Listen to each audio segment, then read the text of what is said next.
இயேசு எந்த சியோனை கட்டி மகிமையில் வெளிப்பட போகிறாரோ அந்த சியோனுக்கு மூளைக்கல்லாக இயேசுதான் இருக்கிறார். உலகத்திலே அந்த கல்லுடைய மதிப்பு தெரியாதவர்கள் அவரை நிராகரிக்கிறார்கள். சிமெண்ட்டும் மண்ணும் கலந்து சாந்து வச்சு என்ன பண்றாங்க, அந்த கல்லு ரெண்டும் பாண்டிங், ரெண்டும் ஒன்னோட ஒண்ணு விழுந்துராம அந்த பாண்டிங் இருக்கு. இவர் நம்மளை ஒரு கல்லு மேல ஒரு கல்லு வச்சு இப்ப கட்டிட்டு இருக்கிறாரு. அப்படின்னா நமக்கு என்ன சாந்த வச்சு தேவன் கட்டி இருக்கிறார்னா இயேசு கிறிஸ்துவின் ஜீவனை வைத்து கட்டியிருக்கிறார். செத்த கற்கள் அல்ல. இங்க எழுதியிருக்கிற நீங்கள் ஜீவனுள்ள கற்கள்.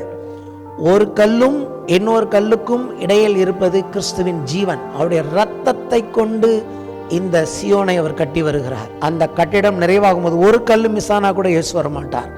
அந்த கடைசி கல்லு அங்க சேர்ந்து விட்டது என்று சொன்னால் இயேசு அதை கட்டி மகிமையில் வெளிப்படுவார். பரலோகத்தில் இருக்கு, எருசலேம்ல இருக்கு, பூமி எங்கும் இருக்கிறது. இயேசு வரும்பொழுது என்ன ஆகும்னு கேட்டீங்கன்னா இது எல்லாம் ஒரே இடமாக மாறும். ஹல்லேலூயா. அதைத்தான் வெளிப்படத்துல பார்க்கிறோம்.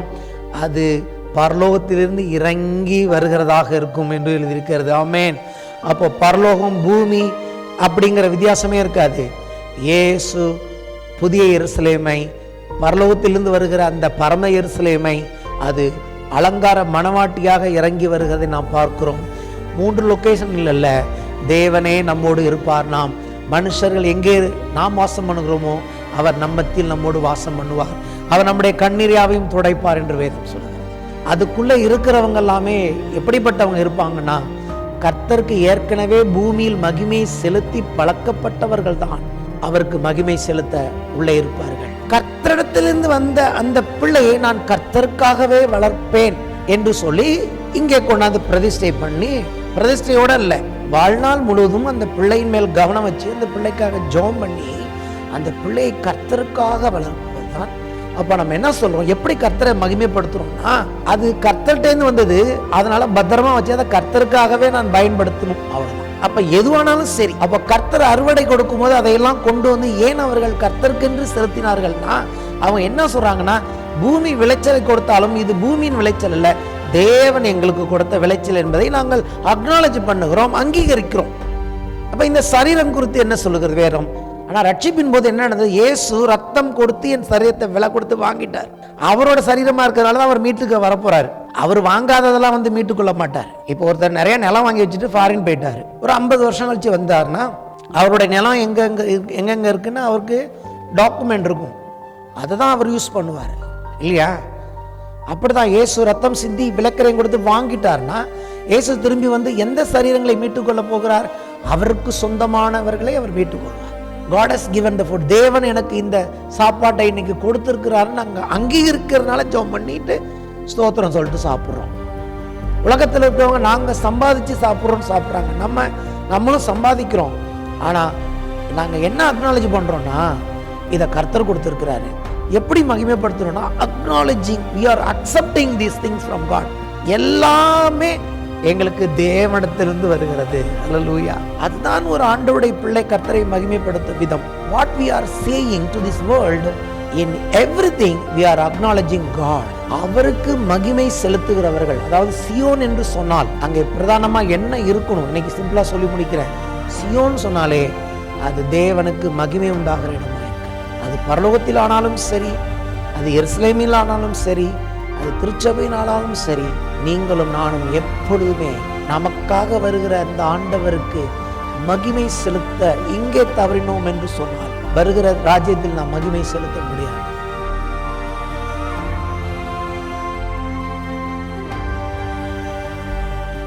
ஹல்லேலூயா.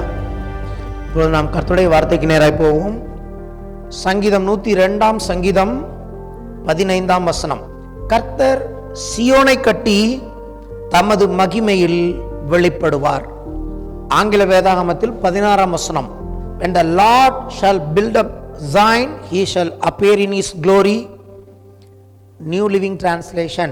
For the Lord will rebuild Jerusalem, he will appear in his glory. Amen. ஆண்டவராய் இயேசு கிறிஸ்துவின் வருகையை ஒவ்வொரு வருஷமும் ஆகஸ்ட் மாதத்தில் எல்லா வாரங்களிலும் அதை பிரசங்கிப்பதை ஒரு பழக்கமாக நாம் நம்முடைய சபையில் கொண்டிருக்கிறோம். கடந்த 10 வருஷங்களுக்கு மேலாக நான் இதை செய்து வருகிறேன். ஆகவே இந்த வருஷமும் இந்த ஆகஸ்ட் மாதத்தின் 5 வாரங்களும் ஆண்டவராக இயேசு கிறிஸ்துவின் 2ஆம் வருகை குறித்து பல்வேறு சத்தியங்களை உங்களோடு கூட பகிர்ந்து கொள்ள விரும்புகிறேன். யூடியூபில் பார்க்கிற பிள்ளைகளுக்காய் சொல்லுகிறேன், ஒரு வார செய்தியோடு நீங்கள் நிறுத்திவிடாமல் தொடர்ந்து அதை கேளுங்கள், உங்களுக்கு பிரயோஜனமாயிருக்கும். இந்த வார்த்தைகளை நான் தேவனிடத்திலிருந்து பெற்று கொடுக்கிறேன் என்பதற்கு தேவ ஆவியானவர் சாட்சியாக இருக்கிறார். அதை யார் ஏற்றுக்கொண்டாலும் சரி, ஏற்றுக்கொள்ளாவிட்டாலும் சரி, எனக்கு தெரியும் இது தேவனுடைய வார்த்தை. ஆகவே இந்த வார்த்தைகள் மேல் உங்கள் கவனத்தை வைக்கும்படி உங்களை அன்பாய் கேட்டுக்கொள்ளுகிறேன். இயேசு கிறிஸ்துவின் வருகை சமீபமாயிருக்கிறது. ஆமென். கர்த்தர் வருகிறார். ஆகவே இந்த வருஷத்தில் ஆண்டவர் கொடுத்த இந்த வார்த்தைகளை கர்த்தர் ஆசீர்வதிக்கும்படி நீங்கள் ஜெபம் செய்யுங்கள். கர்த்தர் ஒவ்வொரு வாரமும், அதாவது 5 வாரங்களுக்கான வார்த்தையை நான் பெற்றுக்கொண்டேன் என்று சொல்ல மாட்டேன். This is a progress thing. இந்த வாரத்துக்கான வார்த்தையை கர்த்தர் கொடுத்திருக்கிறார். அதே கர்த்தர் எல்லா வாரங்களிலும் தன்னுடைய வார்த்தையை கொடுப்பார் என்ற நம்பிக்கையோடு விசுவாசத்தோடு கூட இதை நான் செய்கிறேன். கர்த்தர் சீயோனை கட்டி தமது மகிமையில் வெளிப்படுவார். இயேசு கிறிஸ்துவின் வருகையின் பல அம்சங்களை வருஷந்தோறும் பார்த்து வருகிறோம். சில காரியங்கள் நிறைவேற வேண்டும். சில காரியங்கள் நிறைவேறும் போது இயேசு வருவார் என்று சொல்லி வேதம் நமக்கு போதிக்கிறது. இயேசுவே சொல்லியிருக்கிறார். சில காரியங்களாம் காண்பித்து இவைகளெல்லாம் நிறைவேறும் பொழுது அவர் வாசல் அருகே வந்திருக்கிறார் என்று நீங்கள் அறிந்து கொள்ளுங்கள். இவைகளெல்லாம் முந்தி சம்பவிக்க வேண்டியவைகளே, அதன் பிறகு இயேசு வருவார் என்று நமக்கு வேதம் போதிக்கிறது. ஒரு உதாரணம் பார்த்தீங்கன்னா, பூமி அதிர்ச்சிகள் எப்போதுமே நடந்துக்கிட்டு தான் இருக்கு. ஆனால் இப்போ 2000 ஆண்டுக்கு பிறகு உண்டாகிற பூமி அதிர்ச்சிகள் ரொம்ப வித்தியாசமான பூமி அதிர்ச்சிகளாக இருக்கிறது. எப்படின்னு கேட்டிங்கன்னா, ஒரு சேனல்காரன் எழுதியிருக்கிறான், அதை நான் எழுதி வச்சேன். குலுங்கிய ரஷ்யா, அலறிய ஜப்பான், அதிர்ந்த அமெரிக்கா. ஒரே பூகம்பம், நில அதிர்வுல என்னாச்சு, 3 தேசங்கள் எல்லாமே நல்ல பெரிய பெரிய வல்லரசு தேசங்கள் என்னாச்சான், நல்லா போட்டிருக்கான் ரைம் மாதிரி. குலுங்கிய ரஷ்யா, அலறிய ஜப்பான், அதிர்ந்த அமெரிக்கா. உயிர் பயத்தில் ஓடிய மக்கள், இதுவரை இல்லாத பயங்கரம். இவைகள் சம்பவிக்க வேண்டியவைகளே. ஆனால் நமக்கு இந்த வருஷத்தில் ஆண்டவர் சொல்வது என்னன்னு கேட்டிங்கன்னா, ஒவ்வொரு வருஷமும் சில காரியங்கள் நிறைவேறுதலை பற்றி பேசும்போது இங்கே ஒரு காரியம் நமக்கு கொடுக்கப்பட்டிருக்கிறது. அது என்னன்னு கேட்டிங்கன்னா, கர்த்தர் சீயோனை கட்டி தம்முடைய மகிமையில் வெளிப்படுவார். இயேசு சாதாரணமாய் வெளிப்பட போவது இல்லை. இந்த முறை மகிமையில் வெளிப்பட போகிறார். முதலாவது வந்தபோதும் அவர் மகிமை பொருந்தினவராக வந்தார். ஆனால் எப்படி வந்தார்னா, தாழ்மையுள்ளவராக வந்தார். அப்பையும் அவர் ராஜா தான். யூதருக்கு ராஜாவாக பிறந்திருக்கிறவர் எங்கே அப்படின்னு தான் கேட்டாங்க. அவரை குறித்த தீர்க்க தரிசனம் எப்படின்னு கேட்டிங்கன்னா, இதோ உன்னுடைய ராஜா கழுதையின் மேலும் கழுதையின் குட்டியாகிய மரியின் மேலும் ஏறி சாந்தமுள்ளவராக வருகிறார். முதல்ல இந்த ராஜா வந்தது சாந்தமுள்ளவராக வந்தார்.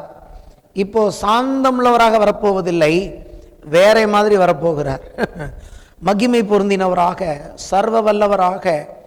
அவரை இனிமேலாம் அப்படி எதிர்பார்க்க முடியாது. அப்படி ஸ்மூத்தாக வருவார் அப்படின்னு கிடையாது. அந்த படமே நம்ம இன்னைக்கு கேட்க போகிற செய்தியில் மாறிவிடும். அவர் அப்படிப்பட்ட ஒரு ராஜாதி ராஜனும் கர்த்தாதி கர்த்தருமாக சீக்கிரத்தில் வரப்போகிறார் என்று சொல்லி நாம் பார்க்கிறோம். எப்படின்னு கேட்டிங்கன்னா, ஒரு மனிதனாக அல்ல, அவர் ஒரு ராஜாவாக வருகிறார். மகிமை பொருந்தினவராக வருவாராம். அப்போது எவ்வளவு ஒரு அற்புதமான ஒரு சம்பவமாக இருக்கும் அப்படிங்கிறத நம்ம பார்க்க போகிறோம். மத்தேயு 25ஆம் அதிகாரம் 31ஆம் வசனத்தில் இயேசு சொன்னார், அன்றியும் மனுஷகுமாரன் தமது மகிமை பொருந்தினவராய் சகல பரிசுத்த தூதரோடும் கூட வரும்போது தமது மகிமையுள்ள சிங்காசனத்தின் மேல் வீற்றிருப்பார். அப்ப என்ன பண்ண போகிறார்? ஒரு மகிமையுள்ள சிங்காசனத்தின் மேல் வீற்று மகிமை பொருந்தினவராய் இந்த பூமியை அரசால வருகிறார் அவர். ஆமேன். அப்போ எவ்வளவு ஒரு நல்ல ஒரு காரியத்துக்காக நம்ம காத்திருக்கிறோம். சபை கர்த்தருக்காக காத்திருக்கிறது, இயேசு கிறிஸ்துவுக்காக காத்திருக்குதுன்னா முதல்ல யாருக்காக காத்திருக்கிறோம், எப்படிப்பட்ட ஒருவருக்காக நான் காத்திருக்கிறேன் என்பதுதான் என்னுடைய காத்திருக்குதலுக்கு ஒரு அர்த்தத்தை கொடுக்கிறது. நம்ம கூட காத்திருக்கிறோம் சில நேரங்களில் ஒரு சிலருக்காக காத்திருக்கும் போது அது பரவசமாக இருக்கும். ஒரு சிலருக்காக காத்திருக்கும் போது வரும்போது வரட்டும் அப்படின்னு சொல்லிட்டு நம்ம பாட்டுக்கு வேலை பார்த்துட்டு இருப்போம். வந்தோடனே வாங்க அப்படின்னு சொல்லுவோம். ஆனால் ஒரு சிலருக்கு காத்திருக்கும் போது என்னதான் வேலை செஞ்சாலும் உள்ளுக்குள்ளே ஒன்று ஓடிக்கிட்டே இருக்கும். டைம் ஆகுது, வந்துடுவார், எப்போ வருவார்னு. அப்படி ஹல்லேலூயா. அப்போது யாருக்காக காத்திருக்கிறோம், எப்படிப்பட்டவருக்காக காத்திருக்கிறோம் என்ற அந்த காரியம் எப்படின்னா, அது நமக்கு ஒரு பரவசத்தை கொடுக்கிறதாக இருக்கிறது.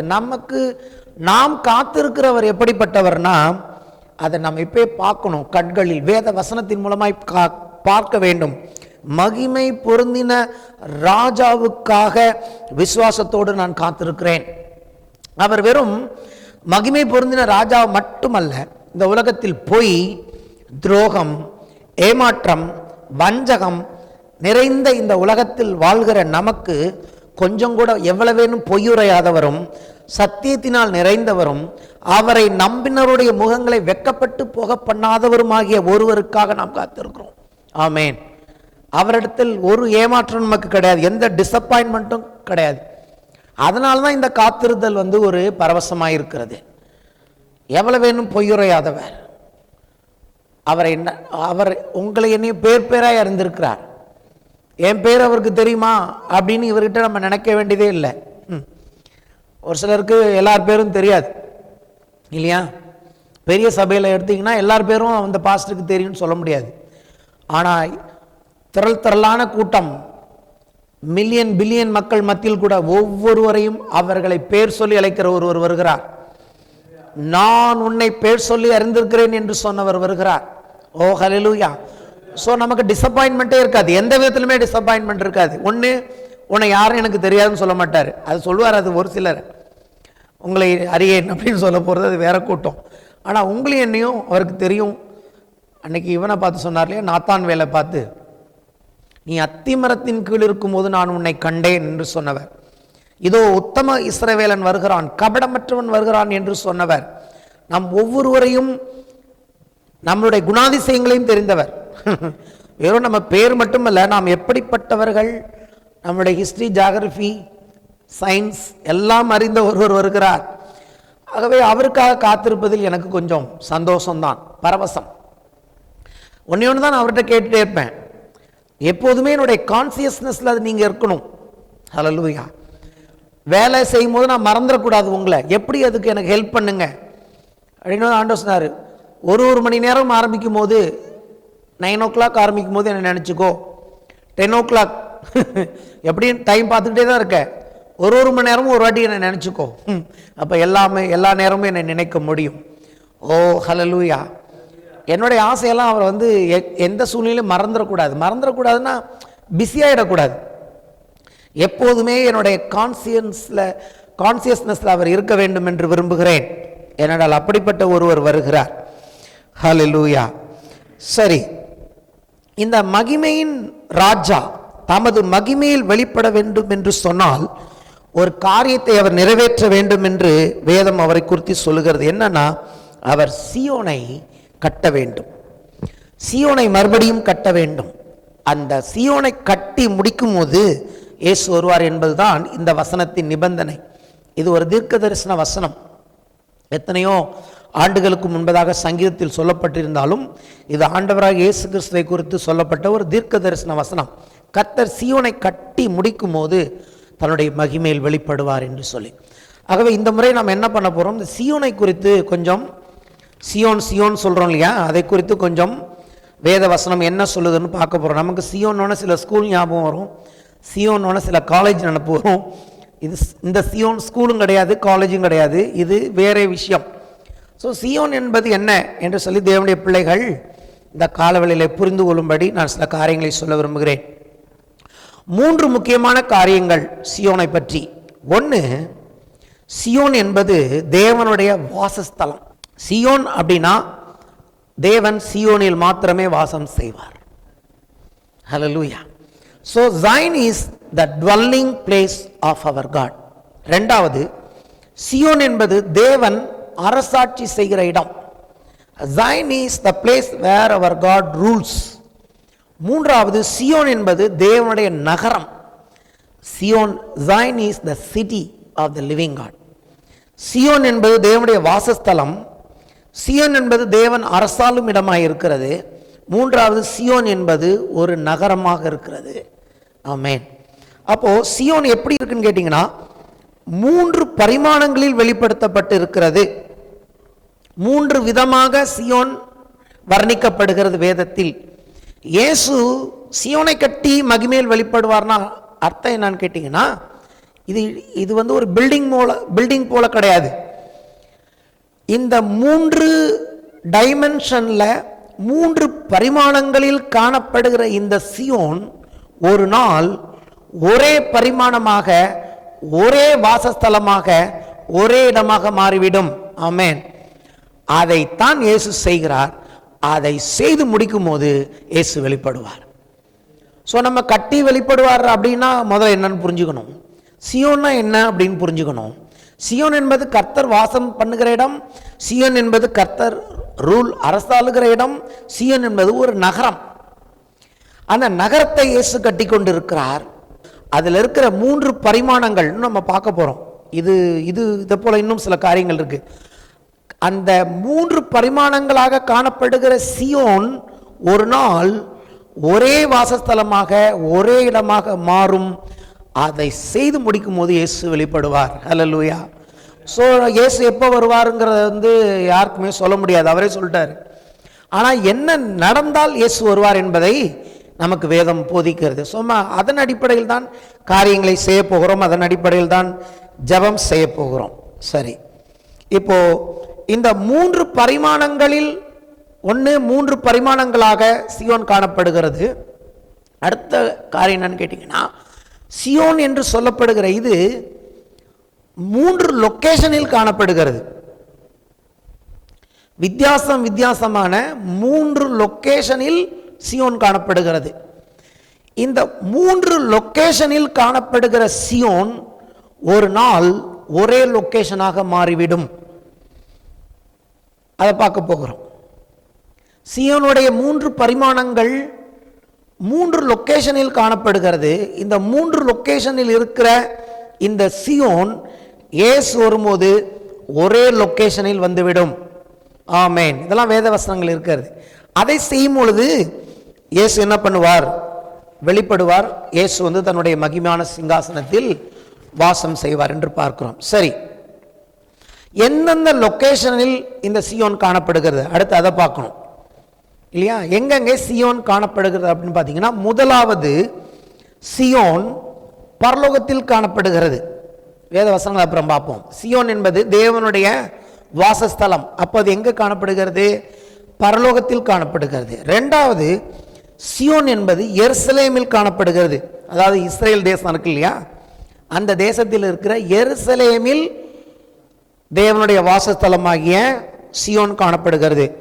மூன்றாவது இடம் என்னன்னு கேட்டிங்கன்னா, புதிய ஏற்பாட்டு சபை. நம்ம மட்டும் இல்லை, புதிய ஏற்பாட்டு சபை என்று சொல்லப்படுகிற பூமியில், அதாவது எல்லா தேசங்களிலும் சியோன் காணப்படுகிறது. இன்னும் ஒரு சில தேசங்களில், ஒரு சில இடங்களில் இன்னும் சியோன் காணப்படவில்லை. அந்த ஒரு சில தேசங்களிலும் ஒரு சில பகுதியிலும் சியோன் காணப்படும் போது இயேசு வருவார். ஆமென். அப்போ இந்த 3 லொகேஷன்ஸ் பார்க்குறோம். ஒன்று பரலோகத்தில் சியோன் காணப்படுகிறது. ரெண்டாவது பூமிக்குரிய வாசஸ்தலமாகிய எருசலேமில் காணப்படுகிறது. மூன்றாவது அது சபையில் காணப்படுகிறது. அல்லேலூயா. சரி, இந்த 3க்குமே பொதுவான ஆதாரம் என்ன? சியோன் என்று சொன்னால் அது எங்கே காணப்பட வேண்டும் என்று சொன்னாலும் அங்கே இருக்க வேண்டிய முக்கியமான சென்டர் பாயிண்ட் என்னன்னு கேட்டீங்கன்னா, அது தேவனுடைய மகிமை. சியோன் என்றால் அங்கே தேவனுடைய மகிமை காணப்பட வேண்டும். ஆமென். தேவனுடைய மகிமை காணப்படாத இடம் சியோனாய் இருக்கவே முடியாது. அது சியோனாய் இருக்கும் என்று சொன்னால் அங்கே கர்த்தருடைய மகிமை காணப்படும், கர்த்தருடைய ஆட்சி, அரசாட்சி காணப்படும். அங்கே கர்த்தர் அங்கே வாசம் செய்கிறவராக இருப்பார். ஹல்லேலூயா. கர்த்தர் இல்லைன்னா அது சியோன் கிடையாது. ஏன்னா அதுக்கு பேர் போட்டுக்கலாம் சியோன்னு. பேர் போடுறதுனால அது சியோனாக மாறாது. அங்கே கர்த்தர் ஆளுகை செய்ய வேண்டும். தேவனுடைய மகிமை தான் அங்கே ரொம்ப முக்கியம். ஏன்னு கேட்டிங்கன்னா, இந்த வருஷம் நம்ம எதை கவனிக்க போகிறோம் அதிகமானு கேட்டிங்கன்னா, தேவனுடைய மகிமையை கவனிக்க போகிறோம். சியோன் என்று சொன்னால் தேவனுடைய மகிமை காணப்பட வேண்டும். அப்போ இயேசு எப்படிப்பட்ட ஒரு சியோனை கட்டி முடிக்க போகிறார்னா, தேவனுடைய மகிமை விளங்கும் ஸ்தலமாகிய அந்த சியோனை இயேசு கட்டி தன்னுடைய மகிமையில் வெளிப்பட போகிறார். ஒரு தேவனுடைய பிள்ளைக்கு இருக்க வேண்டிய முக்கியமான காரியம் அவன் வாழ்க்கையில், வேத வசனங்கள்லாம் அப்புறம் பார்ப்போம், பொதுவான காரியங்கள் சொல்லிட்டு வருவேன். உங்களுக்கும் எனக்கும் இருக்க வேண்டிய ரொம்ப அது சென்டர் பாயிண்ட் ஆஃப் கிறிஸ்டியானிட்டின்னு சொல்லலாம். அது என்னன்னு கேட்டிங்கன்னா, தேவ மகிமை. ஹல்லேலூயா. தேவ மகிமை அந்த இடத்துல இல்லைன்னா அது தேவனுடைய வாசஸ்தலமே கிடையாது. அங்கே வேற ஏதாவது நடக்கலாம் பேர் வச்சுக்கிட்டு, அது தேவனுடைய வாசஸ்தலம் கிடையாது. எப்போ தேவனை அங்கேருந்து தேவனை எடுத்துட்டு வேற ஏதோ ஒன்று அங்கே அது சப்ஸ்டியூட் வச்சுட்டாங்கன்னா, ஆதி திருச்சபைக்கு அப்புறம் நடந்த காரியம் என்ன? கர்த்தருக்கு பதிலாக சிலைகள் உள்ளே வந்தபோது அது கர்த்தருடைய மகிமை இழந்து போனது. எப்போதும் புரிஞ்சுங்க, கர்த்தர் ஒரு இடத்துல இருந்தால் தான் அங்கே கர்த்தருடைய மகிமை இருக்கும். கர்த்தருடைய மகிமை உங்களுக்கும் பொருந்தும். அது கர்த்தருடைய மகிமை காணப்படணும்னா கர்த்தருக்கு பதிலாக எந்த ஒரு சப்ஸ்டியூட்டும் வாழ்க்கையில் இருக்கக்கூடாது. ஹல்லேலூயா. கர்த்தர் ஒருவரே கர்த்தராக இருந்தால்தான் அது சியோன். கர்த்தர் ஒருவரே தேவனாக இருந்தால்தான் அங்கு சியோன், அங்குதான் தேவனுடைய மகிமை காணப்படும். பரலோகத்தில் கர்த்தர் ஒருவரே தேவனாக இருக்கிறார், ஆகவே அங்கே தேவனுடைய மகிமை காணப்படுகிறது. எருசலேமை அப்படித்தான் தெரிந்து கொண்டார். எருசலேமில் தேவ மகிமை மட்டும் காணப்பட்ட போது அங்கே தேவன் இருந்தார். என்றைக்கு அவர்கள் கர்த்தருக்கு விரோதமாய் போனார்களோ, கர்த்தருடைய மகிமை அங்கிருந்து போன போது அந்த ஆலயம் இடிக்கப்பட்டது. கர்த்தர் இல்லாட்டி வெறும் கல்லு தான் அந்த ஆலயம். ஹல்லேலூயா. சபைக்கும் அப்படிதான். சபையிலே கர்த்தருக்கு மகிமை செலுத்தும்படி நாம் இல்லை என்று சொன்னால், உங்களுடைய வாழ்க்கையினுடைய வாழ்க்கையில் தேவனுக்கு மகிமை செலுத்த நாம் தவறுவோம் என்று சொன்னால், அங்கே கர்த்தருடைய மகிமையை நம்முடைய வாழ்க்கையில் பார்க்க முடியாது. ஹல்லேலூயா. அதைத்தான் டீட்டெயிலாக வருகிற நாட்களில் நாம் பார்க்க போகிறோம். இயேசு கற்றுக் கொடுத்த ஜெபத்தில் என்ன சொல்லுகிறார் அவர்? இயேசு கற்றுக் கொடுத்த ஜெபத்தில் பரமண்டலங்களில் இருக்கிற எங்கள் பரமபிதாவே, அந்த ஜெபத்தின் முடிவு எப்படி முடிக்கிறார் இயேசுனா, ராஜ்யமும் வல்லமையும் மகிமையும் என்றென்றைக்கும் உம்முடையவைகளே, ஆமேன். அது கடைசியில் வர்றதுனால அது ஒரு இம்பார்ட்டன்ஸ் இல்லைன்னு அர்த்தம் இல்லை, அது ரொம்ப முக்கியம். எப்போதுமே ராஜ்யமும் வல்லமையும் மகிமையும் அது கர்த்தருக்குரியதாக இருக்கிறது. அதை கர்த்தருக்கே செலுத்தும் போது தான் அது சரியாக இருக்கும். அது பரலோகமாக இருந்தாலும் சரி, அது பூமியாக இருந்தாலும் சரி. ஹல்லேலூயா. சரி, இப்போ நம்ம இந்த 3 விதமான இருக்கிற சியோன் சொன்ன இல்லையா, 3 இடங்களில் காணப்படுகிறதுன்னு. அதுக்கான வேத வசனங்களை பார்ப்போம். இப்போ தான் நம்ம வசனத்துக்குள்ளே போகிறோம், எங்கெங்கே கர்த்தர் சொல்லியிருக்கிறார் சொல்லிட்டு. முதல்ல எபிரேயருக்கு எழுதின நிருபம் 12ஆம் அதிகாரம் எல்லாம் எடுத்துக்கொள்ளுங்கள். 22 முதல் 24. எபிரேயர் 12 22 முதல் 24 எடுத்தாச்சா? நீங்களோ யாரு? நீங்களோனா யாரு? நம்ம தான். நீங்களோ சியோன் மலையினிடத்திற்கும் ஜீவனுள்ள தேவனுடைய நகரமாகிய பரம எருசலேம் இடத்திற்கும், அதான் சொன்ன, அது ஒரு சிட்டி, அது ஒரு ஹில். நீங்களோ சியோன் மலையினிடத்திற்கும் ஜீவனுள்ள தேவனுடைய நகரமாகிய பரம எருசலேம் இடத்திற்கும் 1000-10,000 தேவ தூதர்களிடத்திற்கும் பரலோகத்தில் பேரெழுதியிருக்கிற முதற் பேரானவர்களின் சர்வசங்கமாகிய சபையினிடத்திற்கும் யாவருக்கும் நியாயாதிபதியாகிய தேவனிடத்திற்கும் பூரணராக்கப்பட்ட நீதிமான்களுடைய ஆவிகளிடத்திற்கும் புது உடன்படிக்கையின் மத்தியஸ்தராகிய இயேசுவிடத்திற்கும் ஆபேலுடைய ரத்தம் பேசினதை பார்க்கிலும் நன்மையானவைகளை பேசுகிற ரத்தமாகிய தெளிக்கப்படும் இரத்தத்தினத்திற்கும் வந்து சேர்ந்தீர்கள். வந்து சேர்ந்தீர்கள். This is past tense. கடந்த காலத்தில் எழுதப்பட்டிருக்கிறது. சியோனுக்கு நாம் ஒரு நாள் போவோம், ஆனால் ஏற்கனவே போயிருக்கிறோம். எப்படி போயிருக்கிறோம்? என்னுடைய ஆவி இன்னைக்கு இயேசுவோடு இருக்கிறது. ஒரு தேவனுடைய பிள்ளை அப்படின்னா அவனுக்கு ஆவி, ஆத்மா, சரீரம் 3 இருக்கு. சரீரம் மட்டும் இல்லை, not only this flesh. I have a soul, I have a spirit. I am a spirit man. எப்பொழுது நான் இயேசுவை ஆண்டவர் என்று ஏற்றுக்கொண்டனோ, அவருடைய இரத்தத்தினால் தேவன் என்னை கழுவி மறுபிறப்பு, புதிய பிறப்பை எனக்கு புது சிருஷ்டியாய் கர்த்தர் மாற்றினாரோ, அவர் என்னை உயிரோடு எழுப்பி உன்னதங்களில் அவரோடு நான் உட்கார்ந்திருக்கிறேன் என்று எபேசியர் எழுதியிருக்கிறது. அங்கே வந்து சேர்ந்துட்டேன். ஒரு பாட்டு ஏற்கனவே அங்கே போய் சேர்ந்துருச்சு. எத்தனை பேருக்கு புரியுது? எங்கே போயிட்டீங்க? சியோன் இடத்தில் நாம் ஏற்கனவே போய் சேர்ந்துருக்கிறோம், பரலோகத்தில். ஹல்லேலூயா! அதுக்கு எவ்வளோ பெரிய வர்ணனை பாருங்க. இவ்வளோ நம்ம தேவன்கிட்ட மட்டும் போகல, தேவன்கிட்ட மட்டும் போல தேவ தூதர்கள் இருக்கிறார்கள், சர்வசங்கமாக சபை இருக்கிறது, பூரணமாக்கப்பட்ட நீதிமான்களின் ஆவி அங்கே இருக்கிறது. இதெல்லாத்தை விட இயேசு இருக்கிறார். ஆமென், ஹல்லேலூயா! இயேசுவினிடத்தில் போயிருக்கிறோமா? புது உடன்படிக்கையின் மத்தியராக இயேசுவினத்திற்கு போயிருக்கிறோம். இயேசுகிட்ட இருக்கோம்னு வேதம் சொல்லுது. நம்ப முடியுதா? இயேசுவினத்திற்கு நாம் வந்து சேர்ந்தோம். எப்படி சேர்ந்தோம்னா, இதுக்கு முன்னாடி வசனங்களை பார்த்தீங்கன்னா அந்த எபிரேய ஆசிரியர் வேற ஒரு மலையை பற்றி பேசுவார். அது என்ன? சீனாய் மலை. இஸ்ரேல் மக்கள் சீனாய் மலைகிட்ட வந்தப்போ அது பயங்கரமான காரியமாக இருந்தது. மலை பற்றி எரிந்தது. கர்த்தருடைய அக்கினி, கர்த்தருடைய பிரசனத்தினால் மலை எரிஞ்சுது. யாருமே பக்கத்தில் வரக்கூடாதுன்னு சொல்லிட்டார் கர்த்தர். ஒரு ஆடு மாடு வந்தாலும் கல்லெறிஞ்சு கொன்னுடும் மலையை தொட்டாலே அந்த ஆட்டையும் மாட்டையும் கொல்ல வேண்டும். அவ்வளவு பயங்கரமாக இருந்தது. கர்த்தர் பேசுகிறார், சத்தத்தை கேட்க முடியல. ஐயோ, கர்த்தர் எங்களோட பேச வேணான்ட்டாங்க ஜனங்கள். கர்த்தர் பேசினா நாங்கள் செத்துடுவோம் அப்படின்ட்டாங்க. அது ஒரு சீனாய் மலை. அங்கே சொன்னார் கர்த்தர், நல்லது, அப்படிதான் பயப்படணும், நீ மட்டும் வா அப்படின்னு சொல்லி மோசையோடு பேசினார் என்று சொல்லி பார்க்கிறோம். ஆனால் அந்த மலையிட்ட வரலையாம். நல்ல வேலை, நீங்கள் அந்த மலையிட்ட வரல, சியோன் மலையிடத்தில் வந்திருக்கிறீர்கள். அப்போ இந்த சியோன் மலையிடத்தில் உங்களை கொண்டு வந்தது யார்? இயேசுவின் ரத்தம். ஆமென். இயேசு சிந்தின ரத்தத்தின் மூலமாக தேவன் மாறிட்டாரா? சீனாய் மலையில் வாசம் பண்ணின அதே கர்த்தர் தான் இன்னைக்கு சியோன் மலையிலும் வாசம் பண்ணுகிறார். என்ன வித்தியாசம்? இன்னைக்கு இயேசுவின் ரத்தம் சிந்தப்பட்டபடினாலே நம்ம சீனாய் மலையிட்டல சியோன் மலையிடத்தில் வந்து சேர்ந்திருக்கிறோம். ஹல்லேலூயா! அப்ப வரப்போகிறவர் ஏற்கனவே நம்மை மீட்டு கொண்டவர், நம்முடைய ஆவியை ஏற்கனவே ரட்சித்திருக்கிறவர் தான் உங்களை என்னையும் இந்த சரீரத்தையும் ஆத்மாவை மீட்கவர் வரப்போகிறார். ஸோ மீட்பின் ஒரு பங்கு, ஒரு அம்சம் ஏற்கனவே நிறைவேறியிருக்கிறது. அப்போ சியோனின் அனுபவம் என்பது உங்களுக்கு எனக்கு ஒரு புதுசு இல்லை, அது நீங்கள் புரிஞ்சுக்கணும். சியோன் வரப்போகிறது ஒரு நாள், ஆனால் ஏற்கனவே நாம் ஒரு விதத்தில் சியோன் இடத்தில் வந்திருக்கிறோம். ஹல்லேலூயா!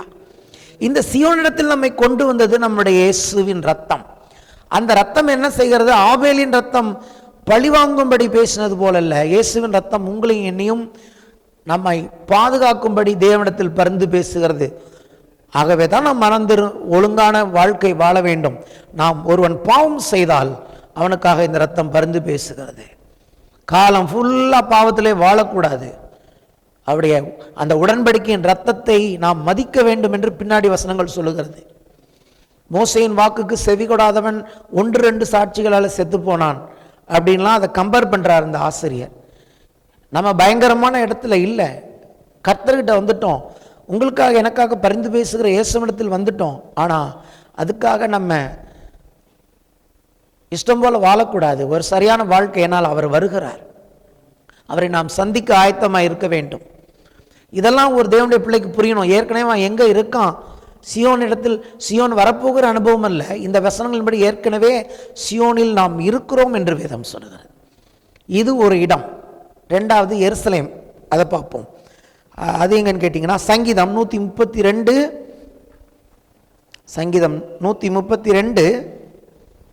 13ஆம் வசனம் முதல் 18ஆம் வசனம் வரைக்கும். இது பூமியில் கர்த்தர் தெரிந்து கொண்ட இடம். ஆனால் கர்த்தர் அதற்கும் அந்த பெயர் தான் கொடுத்தார். கர்த்தர் சியோனை தெரிந்து கொண்டு, சங்கீதம் 132 132 13 18 வசனங்கள். கர்த்தர் சியோனை தெரிந்து கொண்டு அது தமக்கு வாசஸ்தலமாகும்படி விரும்பினார். கர்த்தர் விரும்பினார். உங்களை என்னை கூட கர்த்தர் விரும்பினார். இந்த இடத்தை கர்த்தர் தெரிந்து கொண்டார். ஹல்லேலூயா.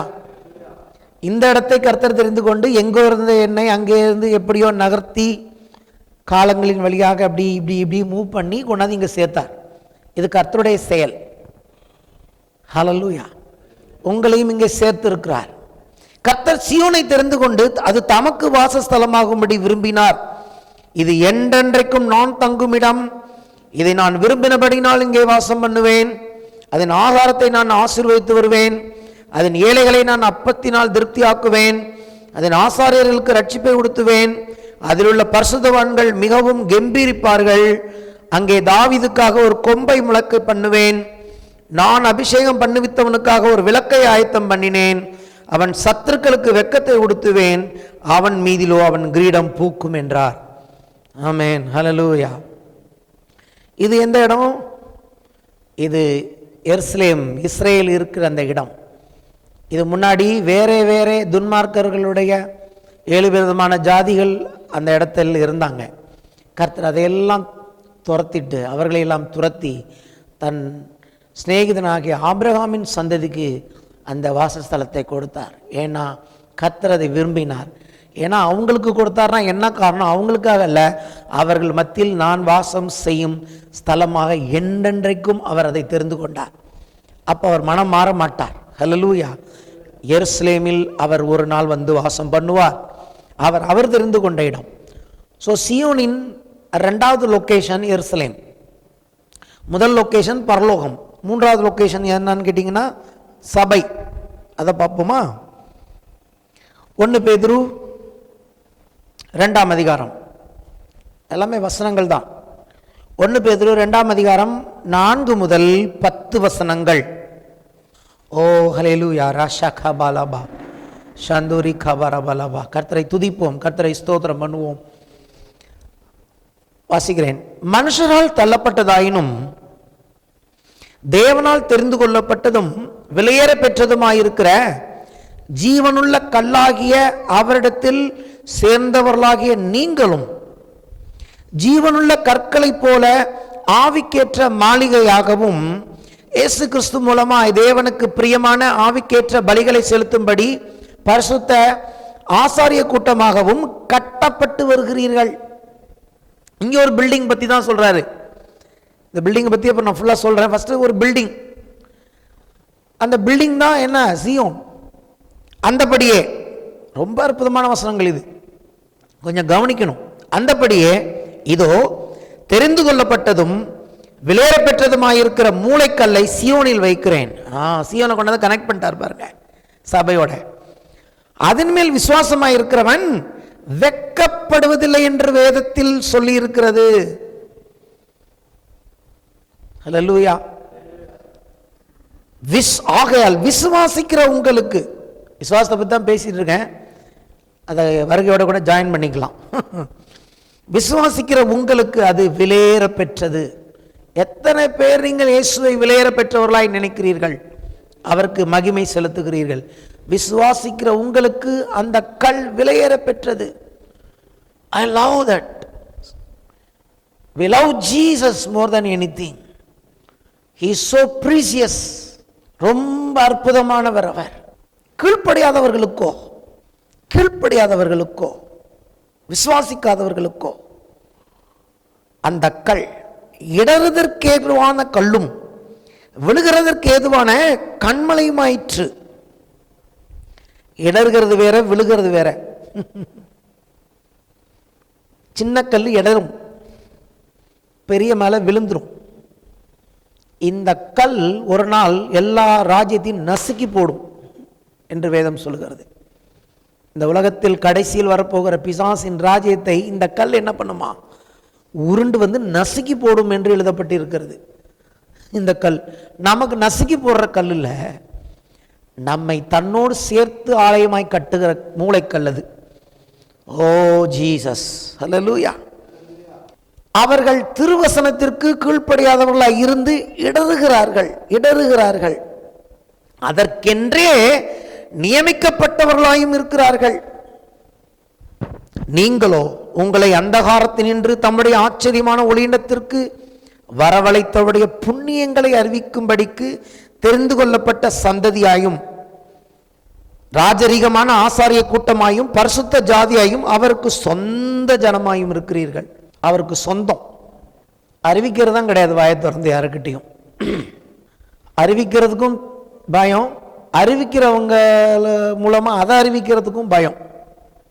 அப்படிதான் எழுதியிருக்கு. அவருடைய புண்ணியங்களை அறிவிக்கும்படி தேவன் தெரிந்து கொண்டார்னு. எத்தனை பேர் அதை அறிவிக்கிறீங்க? ஹல்லேலூயா.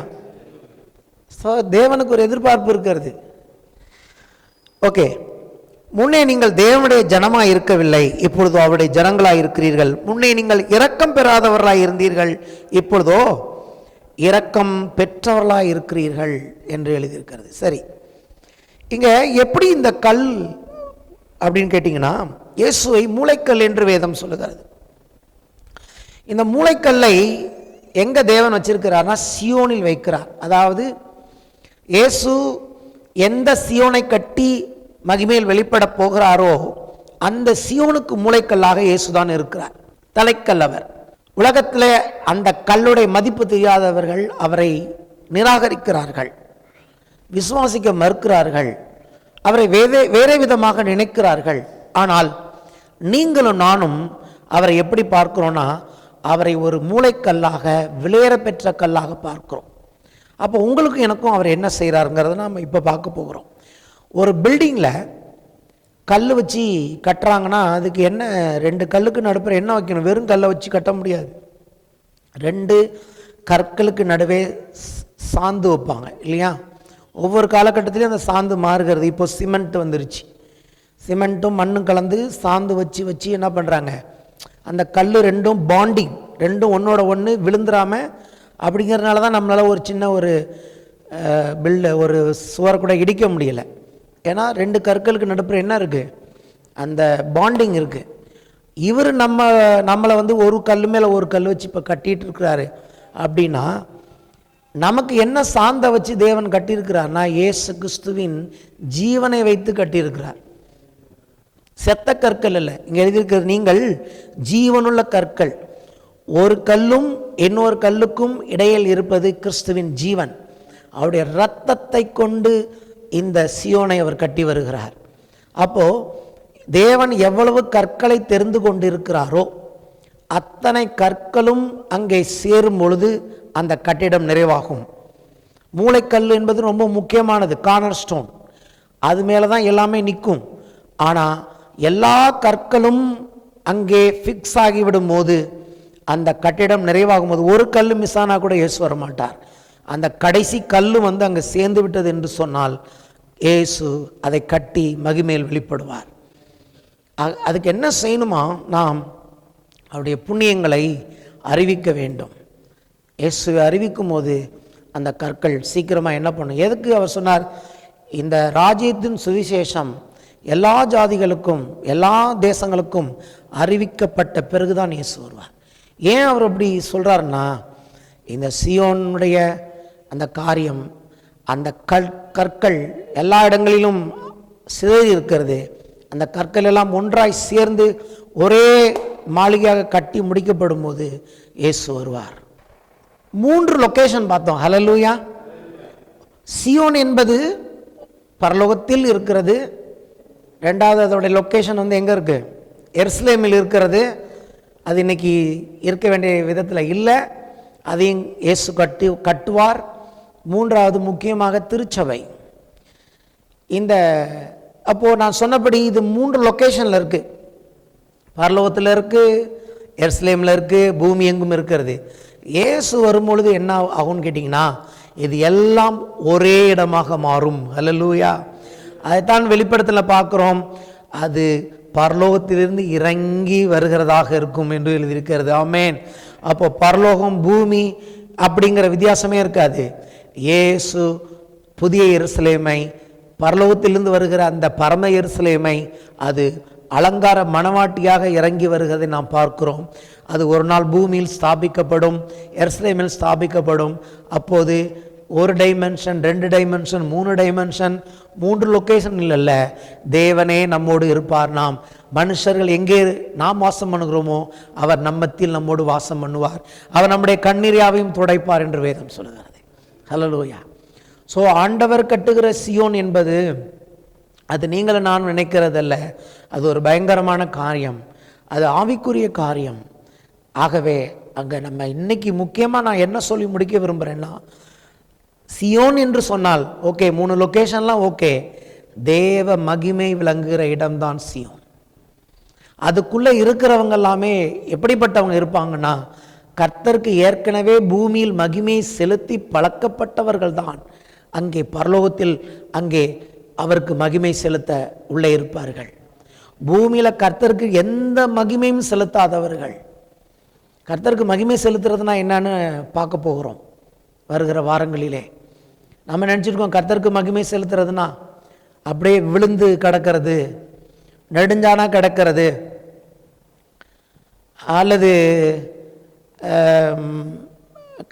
கலர் ட்ரெஸ்லாம் போடாமல் ஒயிட் ட்ரெஸ் போட்டுக்கிறது, நகையெல்லாம் ஊத்துறது அப்படின்னு நம்ம நினச்சிக்கிறோம்.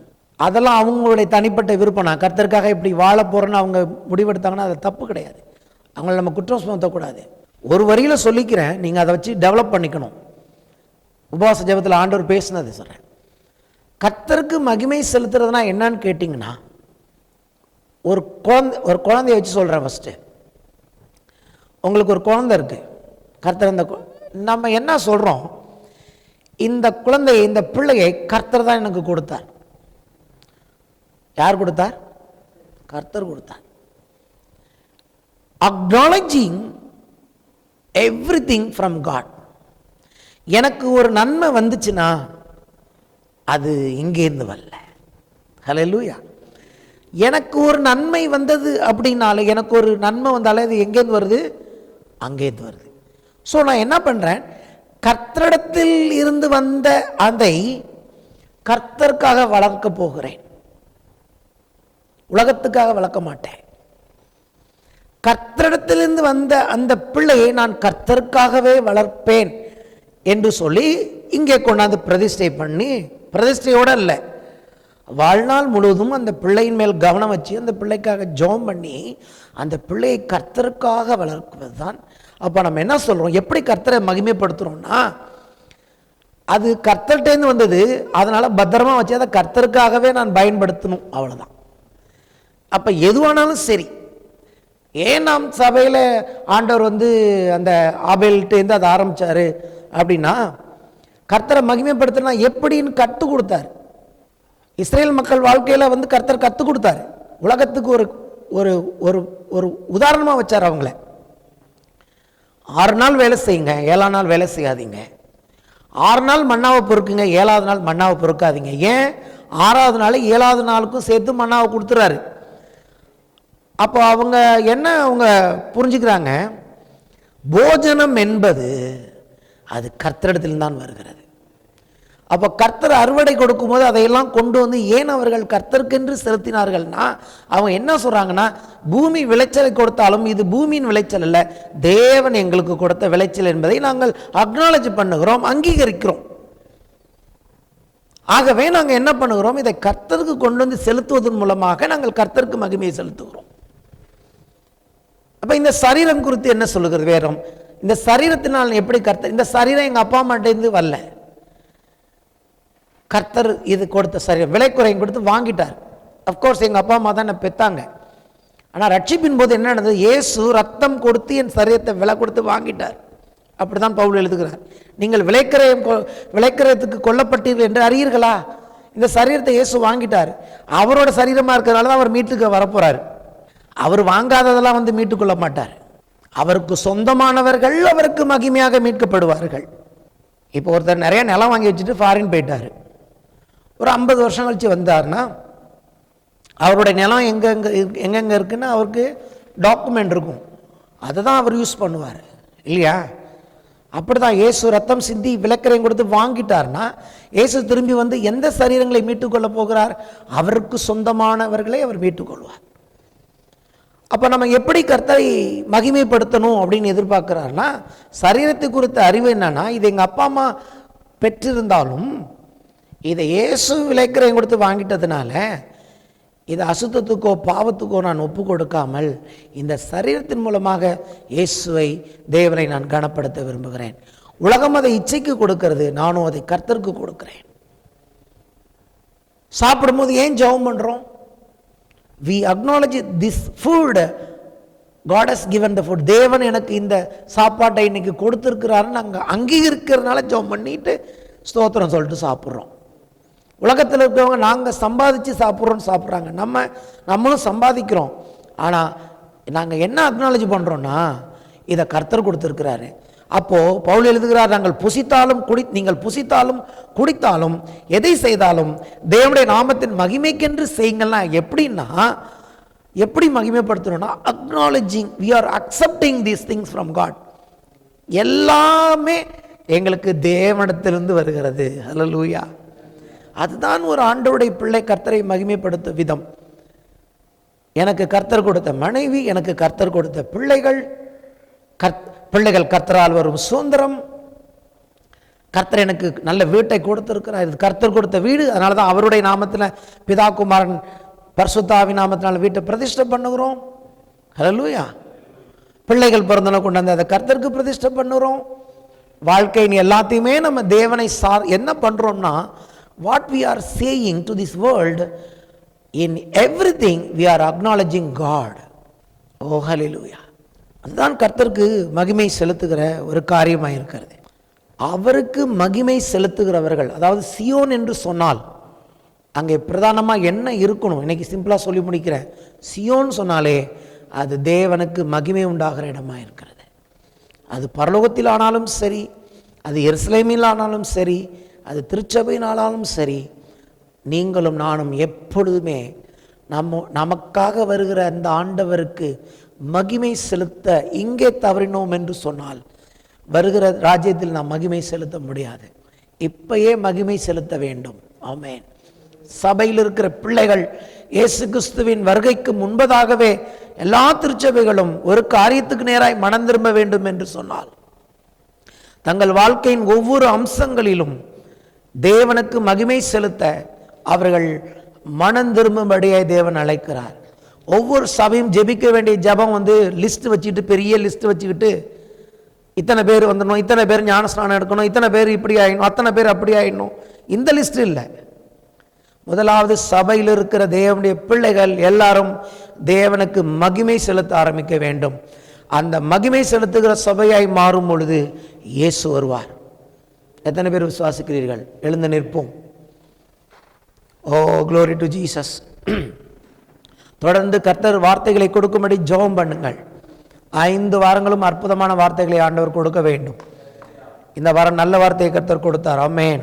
சியோன் என்பது தேவனுடைய வாசஸ்தலமாக இருக்கிறது. சியோன் என்பது தேவன் அரசாட்சி செய்கிற இடம். சியோன் என்பது தேவனுடைய நகரம், சிட்டி.